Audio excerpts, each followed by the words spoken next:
There is a question that has haunted every serious mind throughout history. What makes a person truly great? Is it power, victory, fame, or is it something far more difficult to earn? Few people answered that question better than the legendary Chinese warrior Guan Yu. Nearly 2,000 years ago, China was torn apart by war. Kingdoms fought for power, alliances were made and broken. Loyalty was a rare commodity, and ambition ruled almost everything. If you wanted to survive, you learned to betray before you were betrayed. Yet in the middle of this chaos stood one man who refused to play by those rules. His name was Guan Yu. He wasn't remembered because he never lost a battle. In fact, he faced defeat like every great warrior. What made him different was what he refused to sacrifice: his character. There's a story that perfectly captures who he was. One of the most powerful warlords in China offered Guan Yu everything a man could dream of: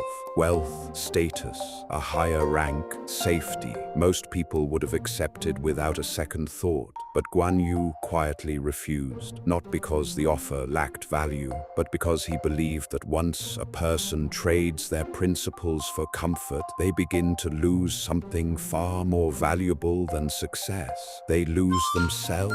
Think about that for a moment. How many decisions do we make because they're easy rather than right? How often do we compromise our values for temporary rewards? History remembers Guan Yu because he answered those questions long before most of us ever asked them. He understood that reputation can be built in a single victory, but character is built through a lifetime of choices. Perhaps that's why, after nearly 2,000 years, his name still commands respect.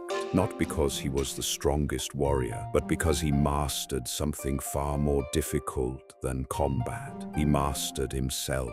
And maybe that's the lesson history has been trying to teach us all along. True greatness isn't measured by what you achieve. It's measured by what you're unwilling to sacrifice to achieve it.